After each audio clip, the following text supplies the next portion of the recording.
ओम कृष्णाय वासुदेवाय हरये परमात्मने प्रणतक्लेशनाशाय श्रीगोविन्दाय नमो नमः। गंगातरङ्गरमणीयजटाकलापं गौरीनिरन्तरविभूषितवामभागं नारायणप्रियमनङ्गमदापहारं वाराणसीपुरपतिं भज विश्वनाथं। वाराणसीपुरपतिं भज विश्वनाथम्। अत्र भवतां समेषां स्वागतम वर्तते। कल हम लोगों ने तिंगादि प्रत्ययों की परस्मैपद संज्ञा होती है, उनमें से कुछ की आत्मनेपद संज्ञा होती है। अर्थात ये जो अष्टादश प्रत्यय हैं, इनके प्रामुख्य दो भेद हैं, परस्मैपद रूप से और आत्मनेपद रूप से। ये प्रत्यय अर्थात परस्मैपद संज्ञक प्रत्यय किस प्रकार की प्रकृति से आते हैं, आत्मनेपद संज्ञक प्रत्यय किस प्रकार की प्रकृति से आती हैं, इस बात को भी हमने समझा। अनुदात्तकितः आत्मनेपदम स्वरितः कर्तृभिप्राय क्रिया विफले और शेषात् कर्तृपरस्मैपदम। पुनः उनमें त्रिक की प्रथम मध्यम उत्तम संज्ञा की गई, और जो प्रथम मध्यम उत्तम है उन्हीं में प्रत्येक की एक वचन द्विवचन बहुवचन संज्ञा की गई।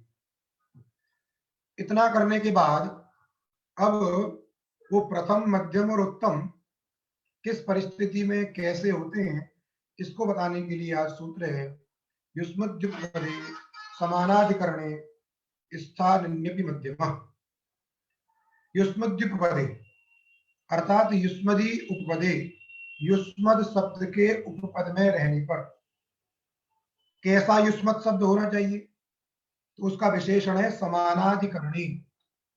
समानाधिकरणे युष्मदी उपपदे, समानाधिकरण युष्मद शब्द के उपपद में रहने पर। यहां पर ध्यान देना है, समानाधिकरण शब्द का अर्थ प्राय आप लोगों ने सुना होगा एक ही अधिकरण। जैसे आप जिस अधिकरण पे हैं उसी अधिकरण पे यदि कोई दूसरा व्यक्ति है तो दोनों व्यक्तियों का समानाधिकरण है। बात समझे? जैसे एक चटाई के ऊपर देवदत्त बैठा है और उसी चटाई के ऊपर यज्ञदत्त बैठा है, तो यज्ञदत्त का समानाधिकरण देवदत्त है अथवा देवदत्त का समानाधिकरण यज्ञदत्त है। दोनों का समानाधिकरण नहीं, क्योंकि उनका अधिकरण एक ही है।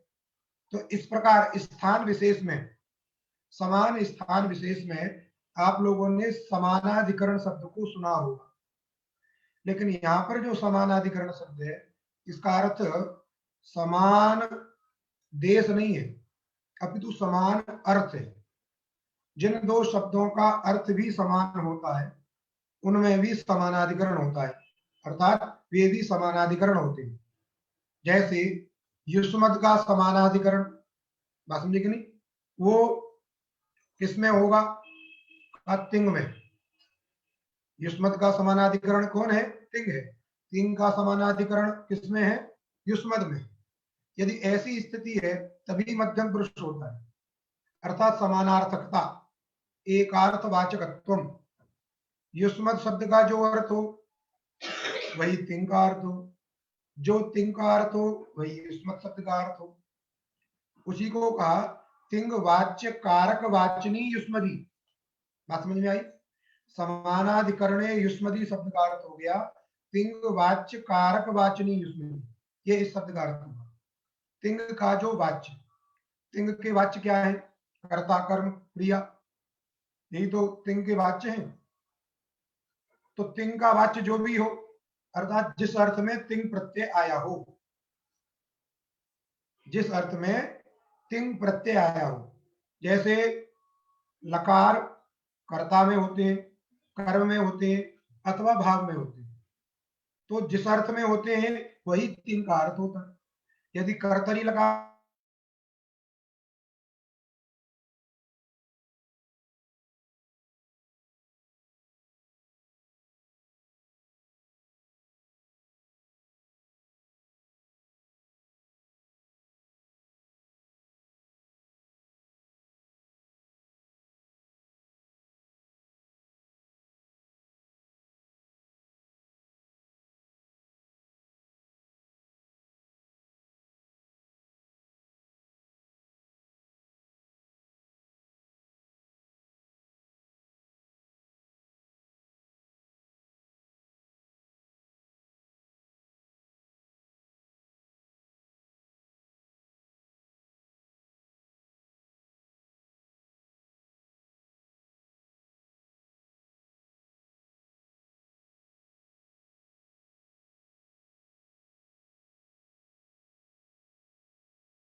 आवाज आ रही है? चलो, तो बता रहे थे हम, तिंग वाच्य कारक वाचनी युष्मदी, अर्थात जिस अर्थ में तिंग प्रत्यय आएगा, कहने का मतलब है लकार जिस अर्थ में होती है, यदि कर्तरी लकार होता है तो तिंग का अर्थ भी क्या होता है? कर्ता होता है। यदि कर्मणि लकार होता है तो तिंग का अर्थ क्या होता है? कर्म होता है। यदि भाव में लकार होता है तो तिंग का अर्थ क्या होगा? भाव होगा। यस्मिन् अर्थे प्रत्यय स अर्थ तस्य प्रत्यय से, वही अर्थ उस प्रत्यय का होता है। तो समानार्थकता कैसे आएगी? जैसे यदि भू धातु से कर्तार्थ में लकार आया, तिंग आया, तो तिंग का अर्थ क्या होगा? कर्ता। यदि वही कर्ता युष्मद शब्द का अर्थ हो, यदि वही कर्ता युष्मद शब्द का अर्थ होगा, तो युष्मद और तिंग इन दोनों का समानार्थ होगा, और समानार्थ होने के कारण इनमें सामानाधिकरण्य होगा। क्या होगा इनमें? सामानाधिकरण्य। और इस प्रकार की स्थिति जब रहती है तो मध्यम पुरुष क्या होता है? जब मध्यम पुरुष, जैसे भू धातु से हम लकार लेके आते, तिंग प्रत्यय लेके आते कर्ता अर्थ में, तो तिंग प्रत्ययों का अर्थ क्या हुआ? कर्ता। यदि उसके पूर्व में, इसके पूर्व में हम क्या करते हैं? यदि युष्मद शब्द का प्रयोग करते हैं, तो युष्मद शब्द के रूप आपको आने चाहिए, त्वम युवाम यूयम इत्यादि। जैसे आप बोलोगे त्वम, त्वम शब्द का प्रयोग किया, तो इधर भू धातु का प्रयोग किया, त्वम भू। अब प्रत्यय यदि आएगा तिंग प्रत्यय, तो कौन सा प्रत्यय आएगा? तब वहां का मध्यम, क्या आएगा वहां पे? मध्यम। क्योंकि तिंग का अर्थ क्या हुआ है? कर्ता। युष्मत शब्द का भी अर्थ क्या हुआ है? कर्ता। क्योंकि त्वम भवसी जब आप बोलोगे आप, तो वहां पे त्वम भी उसी कर्ता को कहता है जो कर्ता भवसी में सी से प्रतिपाद्य है। तो सी का जो अर्थ रहा कर्ता, वही कर्तार्थ किसका हो गया? त्वम का हो गया, अर्थात युष्मद का हो गया। अतः युष्मद और तिंग इन दोनों का समानाधिकरण हो गया। समानाधिकरण रहने पर मध्यम पुरुष का प्रयोग होता है। इसलिए मध्यम पुरुष अर्थात मध्यम संज्ञक जो तिंग है, सिर्फ एक वचन, क्योंकि विवक्षा है, तुम भी एक वचन है, इसलिए वहां पे क्या आता है? मध्यम पुरुष आता है। बात समझे कि नहीं? जैसे आपने बोला तुम गच्छसी, गम धातु से आपने प्रयोग किया, तो गच्छसी में जो सी का अर्थ है कर्ता, पहले आपको गम धातु से ये पता है कि कर्ता में लकार लेके आ रहे हैं, तो जितने भी तिंग हैं, जितने भी तिंग हैं, उन तिंग का अर्थ क्या होगा? कर्ता ही होगा। और तुम का इधर प्रयोग कर रहे हैं, तो तुम का भी अर्थ है कर्ता, तो कर्ता अर्थ युष्मत का भी हो गया, कर्ता अर्थ तिंग का भी हो गया। चूंकि युष्मत शब्द प्रयुक्त है, इसलिए युष्मत शब्द के रहने पर अब वहां पर जब गम धातु से कोई भी तिंग आएगा तो मध्यम संज्ञक ही आएगा। अब ये देख लेना, एक वचन आना है कि द्विवचन आना है। तो इधर त्वम एक वचन है, तो उधर भी क्या आता है? सिर्फ एक वचन आता है, तो त्वम गच्छसि। बात समझे कि नहीं? ये हुआ तिंग वाच्य कारक वाचनी युष्मदी उपपदे। ये ऐसा नहीं, भिन्न भिन्न अर्थ कैसे मिलेगा?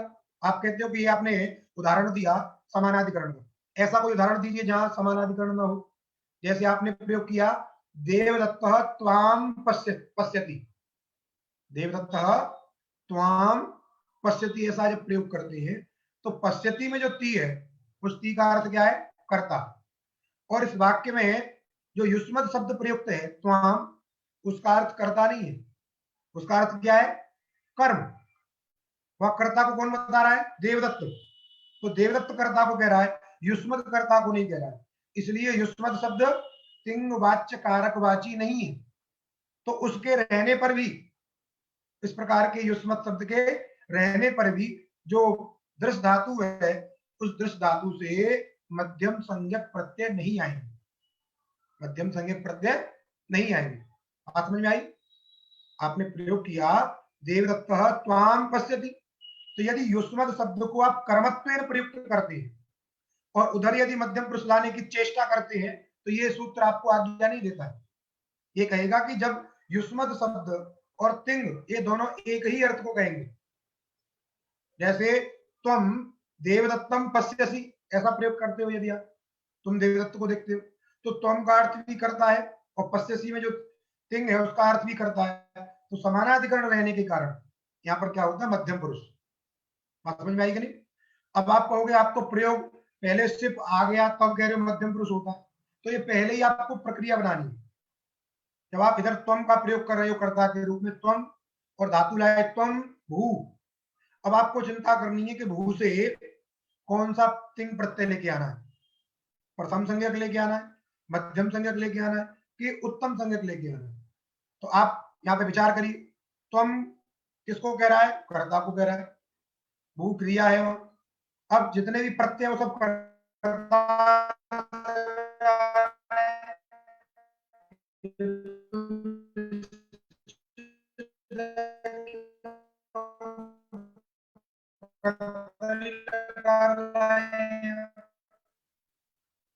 तो सभी तिंग प्रत्ययों का अर्थ क्या है, सभी। तो उस तिंग का युष्मत के तो समानाधिकरण में रहने पर क्या होगा, सिर्फ थस थ इन तीनों में से आएगा।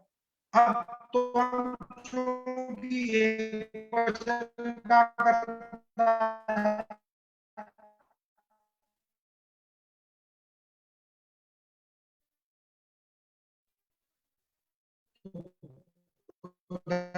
भी एक क्वेश्चन का करता है,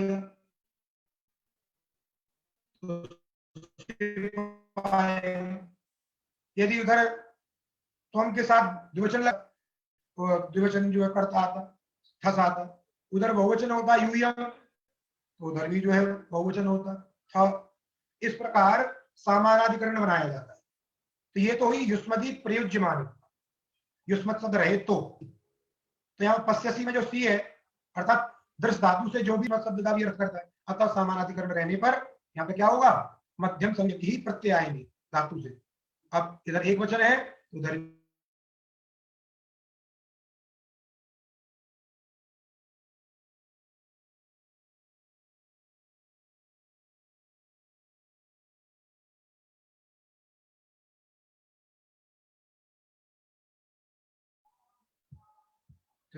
ये हो गया मध्यम संज्ञक। उसी में एक उपपद में हो तो यहाँ पे उपपद शब्द का प्रयोग किया, ध्यान दीजिए, युष्मदी उपपदे समीप में होना चाहिए। जरूरी नहीं है कि युष्मत शब्द पूर्व में ही रहे, युष्मत शब्द पूर्व में ही रहे ऐसे कोई आवश्यक नहीं है।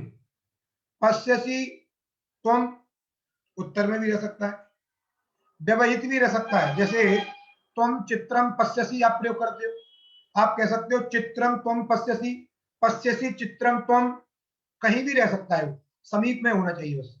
युष्मत शब्द क्या होना चाहिए, समीप में, इसलिए उपपद शब्द का प्रयोग कर रहे, अव्यवहित शब्द का प्रयोग नहीं कर रहे, समझे कि नहीं। नहीं तो युष्मदी कह उपपद कहने की आवश्यकता ही नहीं, युष्मदी की सप्तमी को लेकर काम चल जाए, अर्थात युष्मद अव्यवहित उत्तर या भू धातु से अव्यवहित पूर्व में युष्मद रहने पर ऐसा कुछ अर्थ करें, तो ऐसा नहीं कहना, क्योंकि अव्यवहित की हमको अपेक्षा नहीं है। मध्य में यदि आपने चित्रम जोड़ दिया तो फिर कैसे होगा, इसलिए कहा उपपद में रहना चाहिए, सामीप्य होना चाहिए। सामीप्य व्यवहित भी होता है और अव्यवहित भी होता है। एक घर के बीच में व्यवधान रहने पर भी उसको समीप में घर है, और बिल्कुल दीवार चिपकी हो तब भी उसको कहते हैं समीप में घर है, समझ गए। इसलिए सामीप्य व्यवहित और अव्यवहित दोनों होता है। तो युष्मदी प्रयोज्यमानी, ये बात हुई प्रयोज्यमान की। दूसरा तिंगवाच्य कारक वाचनी युष्मदी प्रयोज्यमानी, दूसरा शब्द है अप्रयोज्यमाने च, भले ही युष्मत शब्द का प्रयोग न भी हुआ हो, जैसे कहीं कहीं केवल क्रियापद लिख देते हैं, जैसे गच्छसी, पश्यसी, भवसी, यदि केवल क्रियापद लिखी है, लिखा है, तो भी आपको वहां पर कर्ता का अध्ययन करना है। तो जब भी कर्ता का अध्ययन करते हो युष्मत का ही करते हो, देवदत्त का अध्ययन नहीं करते हो, अहम इत्यादि का अध्ययन नहीं करते हो। क्यों, क्योंकि उसकी जो समानार्थकता है उसी के साथ में।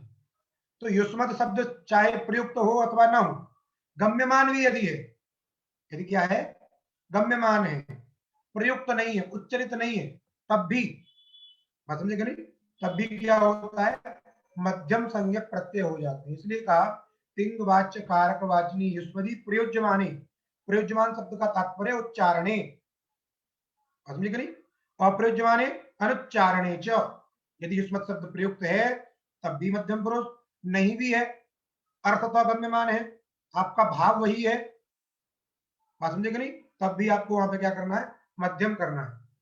ये जो मूल सूत्र में लिखा था स्थानिनी, युष्मद्युपपदे समानाधिकरणे स्थानिनी और अपि, तो स्थानिनी शब्द का अर्थ है प्रयुज्यमाने, और अपि लगाए तो अपि से माने भी, और भी माने अस्थानिनी अर्थात अप्रयुज्यमान, दोनों अर्थ उसी से आ गए। अपि से अर्थ क्या आया, अप्रयुज्यमान, और स्थानिनी शब्द से आया प्रयुज्यमान। इस प्रकार ये पूरे सूत्र का अर्थ हो गया, बात समझ में आ गई। यदि तिंग का अर्थ जो है वही युष्मत शब्द का अर्थ है, तो दोनों में क्या होता है, समानाधिकरण, और समानाधिकरण रहने पर मध्यम संज्ञक प्रत्यय होते हैं, अर्थात मध्यम पुरुष होता है, इसको मध्यम कह रहे हैं। वैसे ही यही ठीक चीज है अस्मदि उत्तम, अस्मदि उत्तम, यहां पर भी वही तिंग वाच्य कारक वाचनी, अस्मदि प्रयुज्यमाने अप्रयुज्यमाने च उत्तम। तिंग का जो अर्थ हो, जैसे उधर आप प्रयोग कर रहे हैं अहम चित्रम पश्यामि, ऐसा वाक्य बनाना है आपको, तो पहले अहम अस्मत् शब्द का प्रयोग किया, अब दृश धातु से कर्तरी लकार आ रहे हैं, तो ये निश्चित है कि तिंग का अर्थ करता है, और वही अस्मत् शब्द का भी अर्थ है।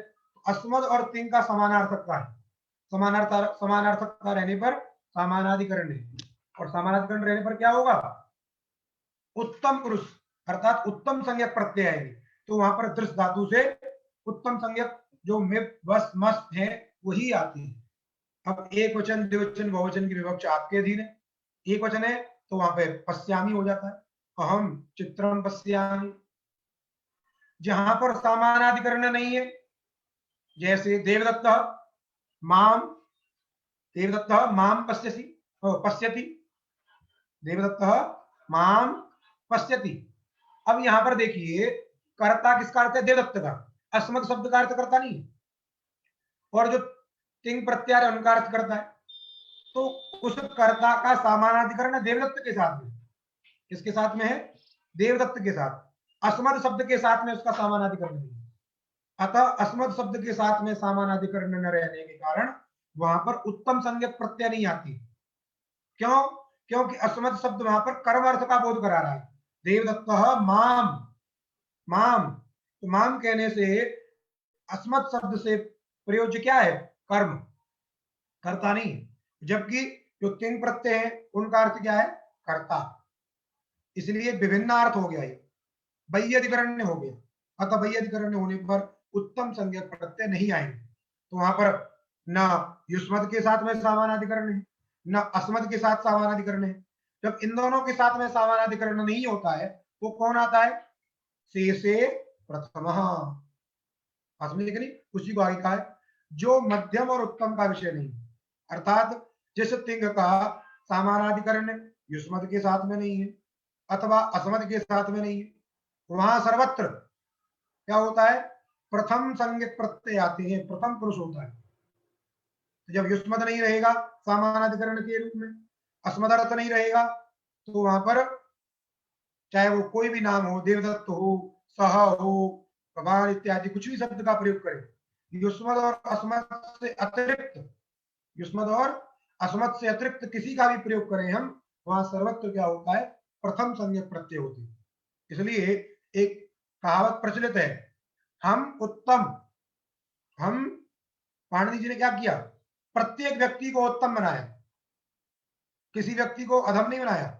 इसलिए जो भी व्यक्ति अपने लिए प्रयोग करे तो हम उत्तम, अस्मदि उत्तम, तुम मध्यम, कोई सामने वाला पुरुष है उसको मध्यम बनाया, तुम मध्यम हो, तुम मध्यम, और बाकी सब संसार, समझे कि नहीं, अस्मद और युष्मद से जो बहिर्भूत है वो सब किसमें, प्रथम में, बात समझे कि नहीं। कभी कभी विद्वानों की सभा में ऐसा हो जाता है? कोई कह देता है अरे ये तो प्रथम पुरुष है, क्या बोल दिया, अरे ये तो प्रथम पुरुष है, तो लेकिन उसको समझ में नहीं आएगा प्रथम पुरुष क्या माने, तो प्रथम पुरुष का मतलब क्या हो गया, ये शेष है, कोई मतलब नहीं, शेष, क्योंकि मुख्य मुख्य धारा कहां आई, अस्मद में और युष्मद में, अस्मद से उत्तम हो गए, मध्यम कोटि भी ठीक है, एक तो उत्तम कोटि होती है, एक मध्यम कोटि होती है, एक तो फिर वो गए गुजरे हैं। तो किसी को कह दिया ये प्रथम पुरुष हैं, भाई आप तो प्रथम पुरुष हैं। यदि आप किसी को कहना चाहते हैं अरे आप तो प्रथम पुरुष हैं, उसको समझ में नहीं आएगा। प्रथम पुरुष कहेगा पहले पुरुष है, लेकिन उसको समझना पड़ेगा ना, जब शास्त्र पढ़ेगा तब पता लगेगा प्रथम पुरुष का मतलब क्या है। क्योंकि पांडे जी क्या कहते हैं, अस्मदी उत्तम, हम तो उत्तम है, तुम मध्यम हो और बाकी जो है ये सब प्रथम है। इसलिए तीनों सूत्रों को आप समझ लें। अस्मदुत्तम शेषे प्रथम, मध्यम उत्तमयो अविषय, मध्यम और उत्तम का विषय रहने पर प्रथम स्यात्, प्रथम पुरुष का प्रयोग होता है। अब स्थिति क्या हो गई, भू धातु से ला लिया था, लट लगा जो, अब क्रम करते करते करते एक वचन की, प्रथम पुरुष के एक वचन की विवक्षा हो गई, क्योंकि वहां पे युष्मत शब्द का प्रयोग नहीं कर रहे हैं, अस्मत् शब्द का प्रयोग नहीं कर रहे हैं। यहाँ पर देवदत्त विवक्षित है, हम देवदत्त, तो तिंग का अर्थ करता है युष्मत अस्मत् के साथ में समानाधिकरण नहीं है, इसलिए प्रथम संज्ञक प्रत्यय ही आएंगे। अब बार बार देवदत्त को ला नहीं रहे, ये तो आपको बात समझाने वाली हो गई।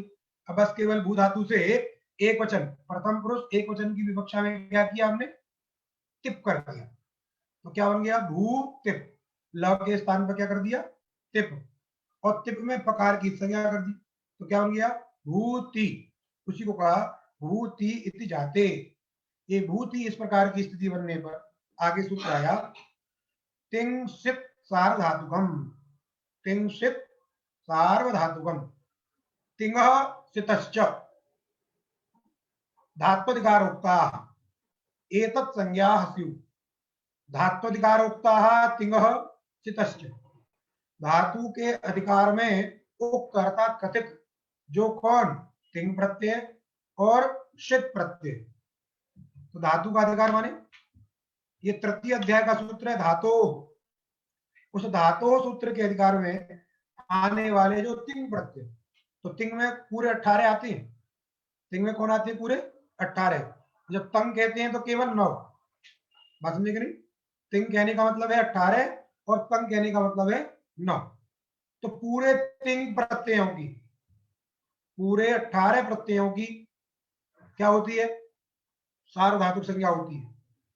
इन बातों को, थोड़ी थोड़ी छोटी छोटी बातें हैं, इनको आप याद रखिए, फिर विशेष व्यवस्था करते हैं, किन्हीं को आधातुक करना होता है, किन्हीं को कुछ करना होता है, ये विशेष व्यवस्था है।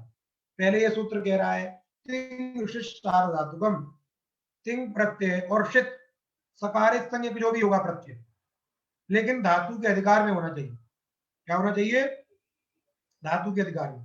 यदि धातु के अधिकार में ना कहें, धातु के अधिकार में ना कहें, केवल कहें शित, तिंग की तो बात समझ में आ रही है कि तिंग से तो तिप्ता जी लिए जाएंगे, केवल सिद्ध कह दें, धातु के अधिकार में ना कहें यदि, तो जो सस प्रत्यय है, क्या है, सस, सस में भी तो सकार की संज्ञा होती है, वो भी क्या है, सिद्ध है। तो यदि सिद्ध कहेंगे कि उसकी सार्वधातुक संज्ञा होती है, तो सस की भी सार्वधातुक संज्ञा हो जाएगी, क्या हो जाएगी, सार्वधातुक संज्ञा हो जाएगी।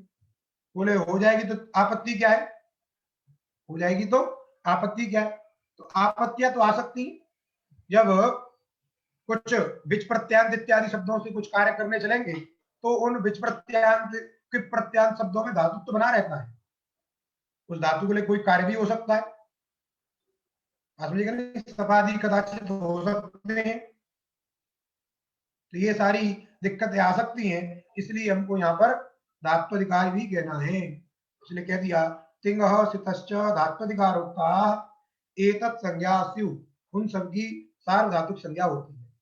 प्रकृति में जो ती है अर्थात तिप, उसकी क्या हो गई, सार्वधातुक संज्ञा, और सार्वधातुक संज्ञा का फल क्या है, का कर्तरी सप, कर्तरी सप, कर्तरी सप्तम्यंत है, सप जो है प्रथमांत है, का कर्तर्थे सार्वधातुके परे, करता है अर्थ जिस सार्वधातुक का, उसको कहेंगे कर्तर्थक सार्वधातुक, कर्तर्थे सार्वधातुके, करता है अर्थ जिस सार्वधातुक का, उसको कर्तर्थक सार्वधातुक का। इस प्रकार के कर्तर्थक सार्वधातुक के परे रहने पर धातु से क्या होता है, शप होता है। तो ती जो है ये कर्तार्थ में प्रत्यय है, क्योंकि लकार किस अर्थ में थे, कर्तरी, तो तिंग का अर्थ क्या हुआ, कर्ता, और सार्वधातुक संज्ञा है, इसलिए कर्तर्थक सार्वधातुक हो गया। तो कर्तृर्थक सार्वधातुक ती के परे रहने पर जो भू धातु है उस भू धातु से क्या हो जाएगा, शप। तो क्या बनेगा, भू शप ती, भू शप ती। अब सप में भी सकार की संज्ञा करिए, कशक पद्धति। मकार की संज्ञा करिए, अलंत्यम। क्या बचा, अ, भू अ ती। अब ये जो अ है, ये अ भी क्या हो गया, सिद्ध हो गया। अ क्या हो गया, सिद्ध। और ये धातु के अधिकार में है, धातु इस सूत्र के अधिकार में, क्योंकि सब प्रत्यय किससे हुआ, कर्तरी शब्द से। वो कहाँ का सूत्र है, 3:1:68 तृतीय अध्याय का, इसलिए धातु के अधिकार में सिद्ध है। अतः उस अ की भी क्या हो गई, सार्वधातुक संज्ञा, क्योंकि सिद्ध जो होता है धातु के अधिकार में उसकी सार्वधातुक संज्ञा होती है। तो जो सबका बचा हुआ अ है उस अ की क्या हो गई, सार्वधातुक संज्ञा। उस सार्वधातुक संज्ञा का फल क्या होगा, आगे सूत्र है देखिए, सार्वधातुकार धातुकयो, सार्वधातुकार धातुकयो, ये दोनों सप्तमी द्विवचन है, अनयो परयो, अर्थात सार्वधातुक के परे रहने पर और आर्ध धातुक के परे रहने पर इगंतांग से गुण, इको गुण वृद्धि से एक हो जाता है, इसमें अंगस्य का अधिकार है, और इको गुण वृद्धि से इक और गुण आता है केवल, इसलिए अर्थ हो गया अनयो परयो, अर्थात सार्वधातुक और आर्धातुक के परे रहने पर इगंत अंग को गुण होता है, इगंत अंग को गुण। अब देखिए प्रकृति में जो अ है वो सार्वधातुक है कि नहीं है, अभी आपने सार्वधातुक संज्ञा की है, तो सार्वधातुक के परे रहने पर, अब चूंकि अ भी प्रत्यय है और धरती भी प्रत्यय है, बात समझे कि नहीं, तो अ को मान करके भू की क्या हो गई, अंग संज्ञा, यस्मात् प्रत्यय विधिस्तदादि प्रत्यय से भू की क्या हो गई, अंग संज्ञा। ठीक, भू की जब अंग संज्ञा हो गई और वो इगंत भी है, एक प्रत्याहार बुद्ध वर्ण उसके अंतिम में है, इसलिए इगंत अंग हो गया। उस इगंत अंग को होगा गुण, सार्वधातुक परे कौन हो गया, अ, तो ऊ को गुण क्या हो गया, हो, तो क्या हो गया, भो। ठीक, अनयोः परयोः इगंतांगस्य गुण, सार्वधातुक और आर्धातुक के परे रहने पर इगंत अंग को गुण होता है। इगंत अंग है भू, अंग संज्ञा कैसे है, तो अप्रत्यय को मान करके जो सप है उसको मान करके भू की अंग संज्ञा है, और एक प्रत्याहार बुद्ध वर्ण उसके अंतिम में है, अतः हो गया वह इगंत अंग, और सार्वधातुक परे हो गया अ, हो गया गुण, बन गया भो अति। अब क्या करना है, अब आदेश कर दीजिए, ओ को अब आदेश हो जाएगा, ये जो या मिला दीजिए, क्या बन गया, भवती, क्या बन गया, भवती। ठीक, तो बनाना था हमको, कुछ को लिख दिया है, अबादेश मिला के लिख दिया, अबादेश भवती। उसी को 2 नंबर टिप्पणी पे समझाया है, 2 नंबर टिप्पणी पे उसकी जो पूरी लिखी है उसको देख कह रहे हैं, सत्तार्थ का, सत्ता है अर्थ जिस धातु का, सत्तार्थ का धातु संज्ञ का भू शब्द, सत्तार्थक धातु संज्ञक भू शब्द से वर्तमाने लट इति लटि अकार टकारयो इत्वे लोपे च जाते, इत्तजी इत्यादि ना लस्य तिवादेशे, है ना, पस्य इत्वे, टिप में जो प है उसकी संज्ञा, लोपे च, तिंग सित सार्वधातुकम इति सार्वधातु संज्ञायाम, कर्तरी सप इति सप प्रत्यये अनुबंध लोपे सित्वात् सार्वधातुक संज्ञायाम, और कर्तरी सप इति सप प्रत्यये अनुबंध लोपे सित्वात् सार्वधातुक संज्ञायाम सार्वधातुकार धातुकयो इति गुणे अवादेशे भवति इति रूपम सिद्धम। इस प्रकार भवति ये एक वचन में भू धातु के प्रथम पुरुष एक वचन में रूप बन गया भवति। अब द्विवचन में वही स्थिति है, तो पूरी की पूरी प्रक्रिया वही है, क्रमशः ल कर्मणि च भावे चा कर्मकेभ्य, वहां से लेकर के और इन सबको लगाते हुए निश्चित हो गया कि द्विवचन की विवक्षा है धातु से, प्रथम पुरुष के द्विवचन की, तो भू धातु से क्या आ गया, टिप के बाद में तस, भू तस, तस की भी जो है सार्वधातुक संज्ञा है, क्योंकि सभी 3 प्रत्ययों की सार्वधातुक संज्ञा होती है। तो सार्वधातुक हो गया, कर्तरी सप से सप हो गया, बन गया भू अ, सप में अ बचेगा, भू अ तस, अ की भी सार्वधातुक संज्ञा, उसी सार्वधातुक अ को मान करके सार्वधातुकार धातुक से गुण कर दीजिए, हो गया भो अ तस। अब आदेश कर दीजिए, मिला दीजिए, भवतस, सकार को ऋतुसर कर दीजिए, भवतः, भवती, भवतः। इसके बाद प्रथम पुरुष बहुवचन की विवक्षा में भू धातु से झी प्रत्यय आ गया, भू झी, क्या हो गया, भू झी, झी की भी सार्वधातुक संज्ञा, सार्वधातुक संज्ञा होने के बाद क्या कर देना है, कर्तरी सब से सब कर देना, सब में अ बचेगा, भू अ झी, उसको गुण कर देना है, भो अ झी। ये करने के बाद में अब आदेश कर दीजिए भव झी, क्या हो गया, भव झी।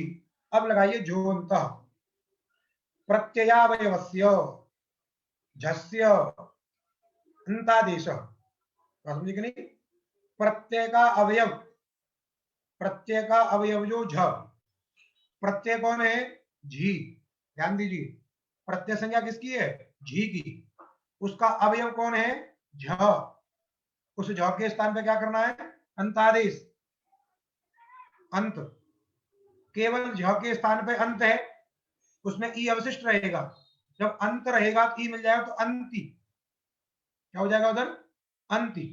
बात समझ में आई, जो झी प्रत्यय है उस झी प्रत्यय का अवयव जो झ है, ई को छोड़ करके उस झ के स्थान पे हो गया अंत, तहल है उसमें, और त ई से मिल गया तो अंति, भव अंति।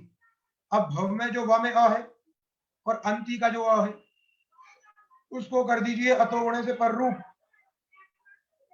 जब पर रूप हो गया तो क्या बन गया, भवंती बन गया। तो प्रथम पुरुष के 3 रूप बन गए, भवती, भवतः, भवंती।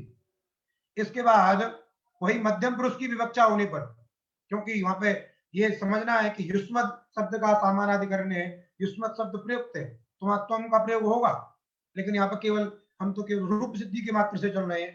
तो भू धातु से मध्यम की विवक्षा होने पर एक वचन में आ गया सिप प्रत्यय, भूसिप, सिप में प्रकार की संज्ञा भूसी, सी की सार्वधातुक संज्ञा, फिर कर्तरी सबसे सब, भू सी, फिर सार्वधातुक संज्ञा, अब गुण कर दीजिए और अब आदेश कर दीजिए भवसी, क्या बन गया, भवसी। इसके बाद मध्यम पुरुष द्विवचन में थस प्रत्यय आएगा, प्रक्रिया वही है, बात समझेगा नहीं, प्रक्रिया वही है, भू थस, भू थस, भू थस, अब आदेश भव थस, सकार को ऋत्व सर्ग भवथः। इसके बाद बहुवचन में क्या करना है, बहुवचन में प्रत्यय आ गया थ, भूथ, सार्वधातुक, सब प्रत्यय, गुण, अब आदेश मिला दीजिए भवथ, तो भवसी, भवथ, भवथ।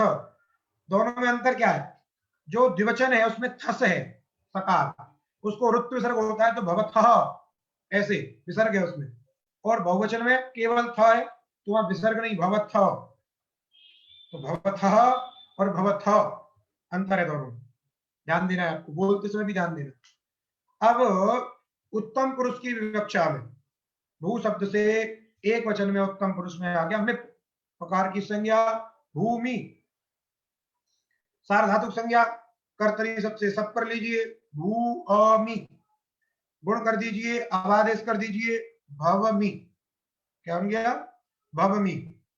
अब भवमी में सूत्र लगाना है आपको, अतो दीर्घो यही, अदंत अंग को दीर्घ होता है ययादि सार्वधातुक के परे रहने पर।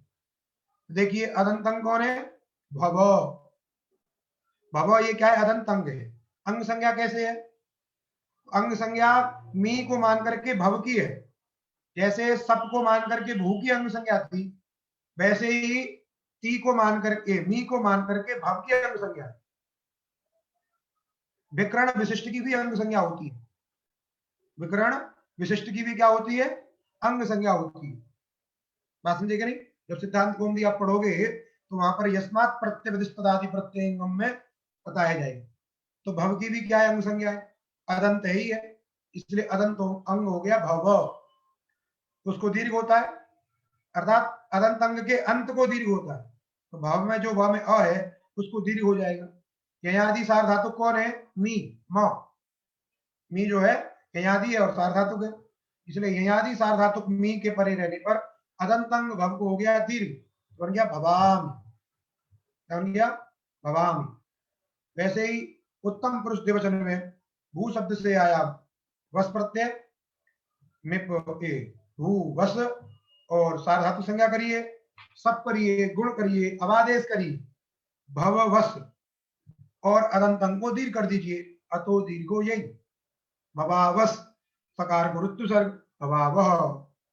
और भू शब्द से, भू धातु से उत्तम पुरुष बहुवचन में मस प्रत्यय आएगा, भू मस, सार धातु संज्ञा कर्तरी सब से सब और सब को मान करके गुण, अवादेश और अदंत अंग को दीर्घ, भवामस, सकार को रुत्व सर्ग भवामह।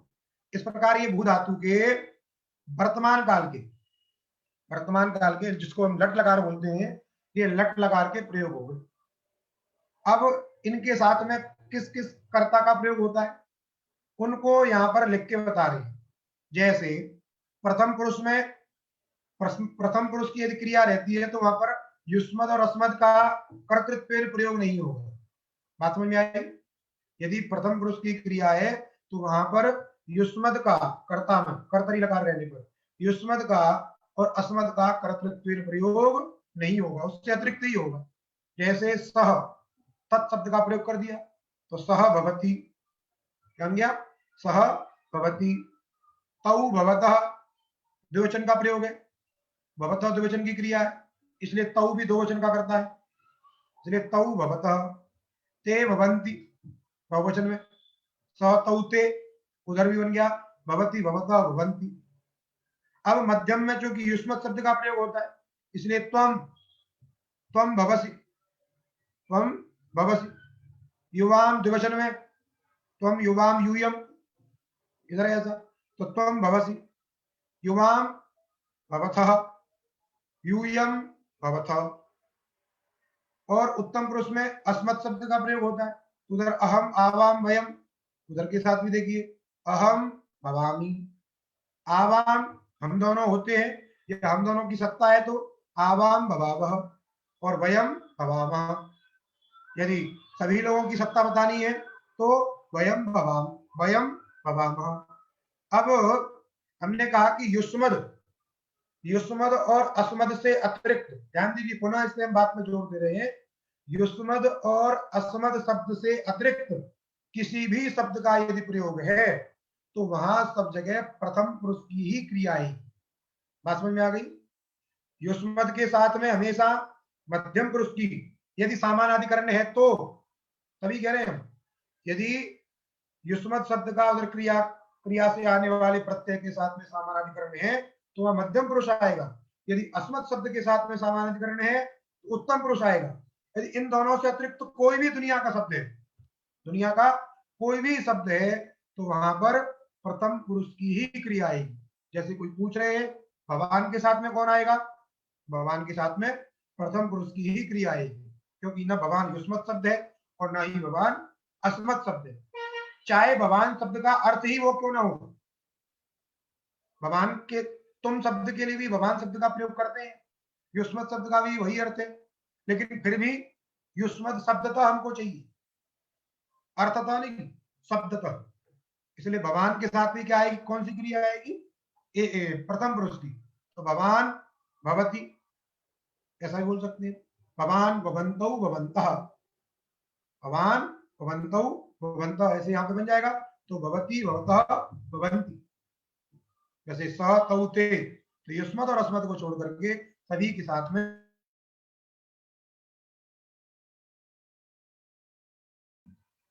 और यहां पर विशेष बात लिख रहे हैं, एक स्टार लगा करके नीचे टिप्पणी में लिखा है, देखिए अत्रेदम तत्वम, क्या तत्व है यहाँ पे, यत्र सह त्वम इति कर्तृ पदद्वयम, ये इसका गूढ़ रहस्य है और आगे आपको ये वाक्य बनाते समय बहुत ध्यान देना, इसको एकदम मन में बैठा लीजिए। जहां सह अर्थात तत्पद का भी प्रयोग हो और त्वम पद का भी प्रयोग हो। सह त्वमिति कर्तृपदत्वेन, कर्तृत्व, जैसे वह भी करता हो और तुम भी करता हो, दोनों, सह भी करता हो और त्वम पद भी करता हो, कर्तृपदद्वयम्, तत्र मध्यम पुरुष द्विवचनांत प्रयोगो भवति, वहां मध्यम पुरुष का ही प्रयोग होता है। समझे कि नहीं? वहां क्या होता है? मध्यम पुरुष द्विवचनांत का, क्योंकि एक सह करता है, एक त्वम करता है, दो व्यक्ति हो गए, तो दो व्यक्तियों को होने कारण द्विवचन आएगा उधर और मध्यम पुरुष आएगा। क्यों मध्यम पुरुष आएगा? आप कहोगे कि सह भी तो है वहां, तो प्रथम पुरुष आना चाहिए, लेकिन आपको स्मरण करना होगा युष्मद्युक्पदे समानाधिकरण के बाद में जो सूत्र दिया है शेष से प्रथम, जब शेष होगा अर्थात यहाँ युष्मद का समानाधिकरण नहीं है, जहां असमद का समानाधिकरण नहीं है, वहीं पर तो शेष होता है, लेकिन यहाँ पे तो युष्मद का समानाधिकरण है, इसलिए विशेष प्रतिपादित होने के कारण वह मध्यम पुरुष ही होता है। तो सह का भी यदि प्रयोग है, जैसे सह त्वम, सहच सह त्वं च, यदि ऐसा प्रयोग किया, क्रिया पर जोड़नी है आपकी, भू धातु की क्रिया जोड़नी है, तो क्या प्रयोग होगा वहां पे? भवतः, वह और तुम जाते हो, वह और तुम जाते हो, तो सह त्वं च, उधर जो है गम धातु से किसका प्रयोग होगा? मध्यम पुरुष द्विवचन का, गच्छथ, देवदत्त और तुम जाते हो, देवदत्तः त्वं च गच्छथ, ये प्रयोग होगा, उसी को बता रहे हैं, तत्र मध्यम पुरुष द्विवचनांत प्रयोगो भवतः इति। बात समझ में आई? एक नियम हो गया। दूसरा नियम क्या है? यत्र सह त्वम अहम इति त्रयाणाम कर्तृत्वम, या तीन करता हूं, सह भी करता हूं, त्वम भी करता हूं और अहम भी करता हूं, वहां पर किसका प्रयोग होगा? बोले वहां पर उत्तम पुरुष बहुवचन का प्रयोग होगा। क्यों? क्योंकि वहां प्रथम अर्थात सह भी है, युष्मद भी है, अस्मद भी है, युष्मद के साथ भी समानाधिकरण कर्तृत्व हो सकता है, अस्मद के साथ भी कर्तृत्व समानाधिकरण हो सकता है, लेकिन युष्मद सूत्र से अस्मद सूत्र पर है, इसलिए विप्रस्थ परम कार्य। पहले युष्मद सूत्र है 1 4 105, उसके बाद 1 4 107 उत्तम सूत्र है, इसलिए उत्तम पुरुष का, प्रथम पुरुष का प्रयोग क्यों नहीं होगा? क्योंकि शेष पदार्थ नहीं है, क्योंकि प्रथम पुरुष कहां होता है? शेष रहने पर। वहां मध्यम और उत्तीय, युष्मद और अस्मद जब बैठे तो शेष है ही नहीं, इसलिए जब तीनों करता है, सह भी करता हो, तुम भी करता हो और अहम भी करता हो, तो वहां पर उत्तम पुरुष आएगा। वचन कौन सा आएगा? तो सह एक करता है, तुम दूसरा है और अहम तीसरा है, तो तीन हो गए, तीन व्यक्ति, इसलिए तीन संख्या को बताने के लिए क्या आता है? बहुवचन, इसलिए उत्तम पुरुष का बहुवचन आएगा त्वं सच अहम सह त्वं अहं च भवामः। बात समझ में आ गई? वहां पे कौन आएगा? भवामः का प्रयोग होगा, उसी को कहा यत्र सह त्वं अहम इति त्रयाणाम कर्तृत्वम तत्र भवामः इति उत्तम पुरुष बहुवचनम। बात समझे कि नहीं? त्वम और सह का प्रयोग रहेगा, तो हमने बता दिया त्वम से लेकर के ही आएगा, त्वम भी यदि करता हो, सह भी यदि करता हो, तो वहां पर युष्मत शब्द ही बलियान है, अतः वहां पर मध्यम पुरुष का ही प्रयोग होगा और द्विवचन आएगा, क्योंकि दो व्यक्ति है, इसलिए त्वम सह च, है ना, त्वम सह च, आगे जो भी आपको क्रिया प्रयोग करनी है, यदि इधर भू धातु क्रिया प्रयोग करनी है तो भवथा, गच्छथा। बात समझे कि नहीं?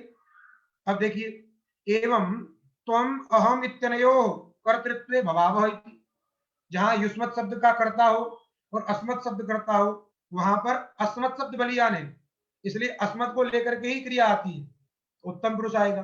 अब चूंकि दो व्यक्ति हैं, इसलिए उत्तम पुरुष का द्विवचन होता है, इसलिए भवावः त्रयाणाम प्रथम मध्यमोत्तम पुरुषाणाम द्वयोः सर्वेषां वा प्रयोगे यह परः पुरुष स एव प्रयोक्तव्यः। बात समझ में आ गई? यही नियम है, त्रयाणाम तीनों पुरुषों में, प्रथम मध्यमोत्तम पुरुषों में, त्रयाणाम पुरुषाणाम, इनमें से दो का प्रयोग हो अथवा सभी का प्रयोग हो, द्वयोः सर्वेषां वा प्रयोगे यह परः, जो पर है वही क्या होता है, पुरुष प्रयोगतव्य होता है। जो पर में होगा उसी का प्रयोग होता है। परत्वंच अत्र व्यवस्थितम, परत्व जो यहाँ पे क्या है, व्यवस्थित है, क्योंकि केवल इतना ही नाम कहते हैं परत्व। तो सबसे पर तो कौन है, से प्रथम 1 4 108, तो सब जगह तो प्रथम पुरुष ही होना चाहिए, क्योंकि से प्रथम में शेष पदार्थ प्रविष्ट है। वो शेष पदार्थ युष्मद और अस्मद से अतिरिक्त है, युष्मद और अस्मद से अतिरिक्त है। जब जब युष्मद और अस्मद रहेंगे तो शेष पदार्थ व्याख्या नहीं होगा, उनकी शून्यता रहने पर ही शेष पदार्थ रहता है, इसलिए वहां पर इसका विषय ही नहीं बनता सूत्र का। जब भी विषय बनेगा, यदि 3 का प्रयोग है तो युष्मद अस्मद को लेकर के विषय बनेगा, 2 का है तो या तो प्रथम और मध्यम में से अथवा मध्यम और उत्तम में से, तो वहां पे जो पर है वही रहेगा, अर्थात युष्मद का अथवा अस्मद का। इसलिए परत्वंचात्र व्यवस्थितम, प्रथमापेक्षया मध्यम मध्यम पर, प्रथम की अपेक्षा मध्यम पर होता है। कैसी व्यवस्था बना रही है, परत तो यहां पर बदल दिया, जो पर का सूत्र है उसको सबसे पहले ले गए, जो सबसे पर सूत्र था उसको सबसे पहले, से प्रथमा को कह रहे हैं सबसे पहले समझिए, इसीलिए कह रहे हैं कि प्रथमापेक्षा मध्यमा मध्यमा पर, प्रथम पुरुष की अपेक्षा मध्यम पुरुष पर है, और उभयो अपेक्षया उत्तम पुरुष पर, प्रथम से और मध्यम से पर कौन है, उत्तम है, इति बोध्यम, इस प्रकार आपको बोध करना चाहिए, अर्थात सबसे पर कौन है, उत्तम है। यदि तीनों के कर्ता का प्रयोग है तो उत्तम पुरुष की ही क्रिया आती है। अनया रीत्या व्यत्ययेनापि प्रथमादीनां प्रयोगे परः पुरुषो निर्धारणीय। अब ये कोई नियम नहीं है कि पहले स का प्रयोग हो, फिर त्वम का प्रयोग हो, फिर अहम का प्रयोग हो तभी उत्तम पुरुष आएगा, ऐसा कोई नियम नहीं। पहले अहम हो, मध्यम में त्वम हो, अंतिम में स हो, तब भी उत्तम पुरुष आएगा। वो त्वम अहम सह ये आगे पीछे कहीं भी रहे, उससे कोई फर्क नहीं पड़ता, लेकिन क्रिया के कौन सी आएगी वहां पर, जो पर वाली रहेगी। इसलिए कह दिया व्यत्ययेनापि प्रथमादि नाम प्रयोग, व्यत्यय माने आगे पीछे, प्रथमादियों के प्रयोग होने पर पर पुरुष निर्धारणीय, वहां पर को आपको देखना होगा और उसी के अनुसार क्रिया लानी।